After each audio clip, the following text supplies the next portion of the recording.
Lorsqu'on se retrouve à la thérapie, donc on a souvent des gênes à en parler. En tant que psychologue, on se retrouve devant une situation où on est un peu gêné d'aborder un certain sujet, surtout parce que la personne qui se trouve devant nous, c'est une personne qui n'est pas notre ami. Et aujourd'hui, on va voir comment est-ce qu'on peut faire l'anamnèse de la sexualité d'une personne sans avoir des gènes. Comment on peut surmonter ces gènes-là? Comment faire cette anamnèse-là? Bienvenue sur cette chaîne de la psychologie en Afrique, la seule qui vous parle de la psychologie dans le contexte africain. Si vous n'êtes pas encore abonné, veuillez vous abonner et laissez-moi un j'aime et surtout partagez la vidéo avec d'autres personnes. Alors déjà, avant d'aborder ces sujets-là en anamnèse, il faut d'abord fixer les cadres. Les cadres avec la personne, c'est de lui expliquer tout simplement que les questions que vous allez poser, ce sont des questions qui touchent sa vie intime, mais ces questions vont vous permettre à vous de savoir comment vous pouvez l'aider. Mais aussi, il faut garantir à la personne la confidentialité. C'est que tout ce qui sera dit ici restera ici. On n'en parlera pas, je n'en parlerai plus avec d'autres personnes. Et surtout, vous n'avez pas à vous inquiéter que cela sorte parce que notre métier, la déontologie de notre métier ne nous permet pas de parler de ce qui se passe ici avec l'extérieur. Une fois que vous avez mis ces cadres-là, une fois que vous avez déjà parlé de cela à la personne, et donc vous l'avez déjà préparé sur les sujets. Mais deuxième chose, il faut déjà observer votre propre inconfort lié à ces sujets-là. Généralement, il y a un certain nombre d'éléments en fait, qui peuvent vous mettre dans l'inconfort de parler du sujet. Mais il faut déjà vous observer. Observer ce qui vous met mal à l'aise dans ce qui concerne la sexualité. Est-ce que parler de l'érection semble être très difficile pour vous? Est-ce que parler des sexes en tant que tel, c'est-à-dire des vagins, des pénis, semble être très difficile pour vous? Et surtout, comme on est africain, une fois qu'on change, on sort du français pour parler des non-langues, eh bien, parler de la sexualité devient de l'insulte. Donc, il faut déjà identifier quels sont les mots qui vous mettent mal à l'aise, qui vous gênent. Est-ce que le fait de parler de la masturbation vous gêne? Et vous ne voulez pas parler de ce genre de situation. Observez tout cela, mais maintenant, trouvez des mots à mettre à la place qui vont vous permettre à vous de parler néanmoins de ces sujets-là. Vous devrez aussi observer votre propre croyance morale. Parce que quand nous sommes en thérapie, en fait, nous sommes des scientifiques avant tout. Mais nous sommes des scientifiques, nous avons grandi aussi avec nos propres croyances. Par exemple, on est chrétien. Et pour les chrétiens, par exemple, il y a certaines pratiques sexuelles qui ne sont pas autorisées. Et donc, étant donné qu'on est chrétien, on a beaucoup plus cette croyance-là en nous. Il faut identifier ces croyances-là et surtout essayer de les mettre un tout petit peu à côté. Il ne s'agit pas de nier votre croyance, votre foi, mais tout simplement de considérer la personne de façon inconditionnelle, comme on aime bien le dire en tant que psychologue. On n'arrive pas à moraliser un acte sexuel en particulier ici. Voici la structure que vous pouvez suivre pour faire votre anamnèse sexuelle. Les premiers éléments, vous commencez par le développement psychosexuel de la personne.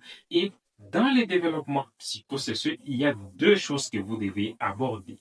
Vous abordez l'éducation sexuelle de la personne et vous abordez la première expérience.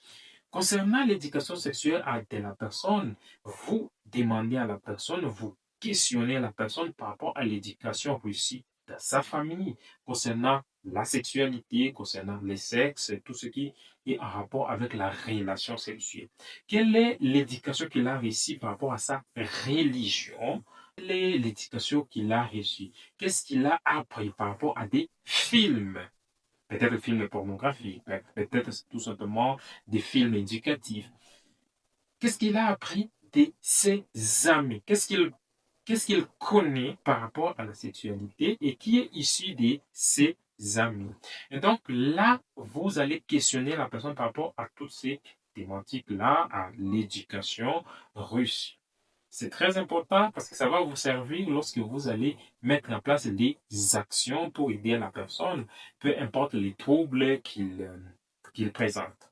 Le deuxième élément, nous avions dit, c'est la première expérience. Eh bien, ici, il s'agit de voir comment est-ce que la personne est entrée en relation avec sa sexualité. Est-ce que la personne a découvert la sexualité en faisant la masturbation? Selon mon expérience, tous les patients, je dis bien tous les patients que moi j'ai eu à suivre, et donc la première fois où je les ai questionnés sur la masturbation, ils ont nié l'avoir fait, carrément refusé. Mais après, c'est après, en évoluant, en dédramatisant, en fait. Dédramatiser, ça veut dire que j'essaye de montrer que ce n'est pas aussi grave que ça de faire cet acte-là. Et donc, plus je dédramatise, et là, les patients arrivent à reconnaître et dire non, non, je l'ai fait d'ailleurs fréquemment, ou bien je l'ai fait rarement. Voilà. Ils arrivent à les faire lorsque j'arrive à dédramatiser. Mais dans un premier temps, ils refusent de les reconnaître. Mais ici, la première fois, est-ce qu'il est entré en relation avec sa sexualité en passant par la masturbation d'abord? Et comment était sa première fois où il a eu à faire une relation sexuelle avec un partenaire, avec une partenaire? Comment cela s'est passé? Est-ce qu'il avait peur? Est-ce que ça s'est bien passé? Est-ce qu'il y a eu des gênes? Est-ce qu'il y a quelque chose qui n'a pas marché? Il y a eu des ratés, comme on peut le dire, lors de cette première expérience-là. Voilà ce que vous allez essayer de trouver lors de l'anamnèse en cherchant les développements psychosexuels de la personne. La deuxième structure, c'est d'aborder la situation actuelle de la personne. Quelle est sa situation actuelle par rapport à sa sexualité? Et ici, vous allez aborder d'abord les désirs. Quel est son niveau des désirs sexuels? Est-ce qu'il a ces désirs-là d'avoir des rapports sexuels, d'avoir des activités sexuelles? Deuxième chose, vous évaluez l'excitation. Est-ce qu'il est souvent excité? À quel moment? Par quoi? Qu'est-ce qui l'excite souvent? Ça, c'est deuxième chose. Vous allez parler de l'orgasme. Quel est le niveau du plaisir qu'il a en faisant les rapports sexuels?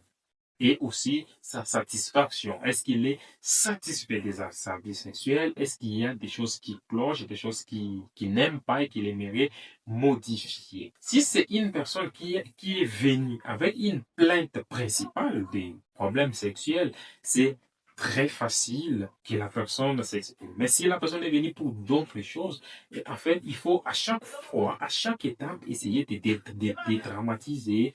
Et aussi, dans sa situation actuelle, il faut essayer de voir est-ce que la personne est célibataire, est-ce qu'il est en couple, est-ce qu'il est en relation, est-ce qu'il est seul, est-ce qu'il a un copain, une copine, est-ce qu'il est marié, peut-être il a aussi des relations extra-conjugales.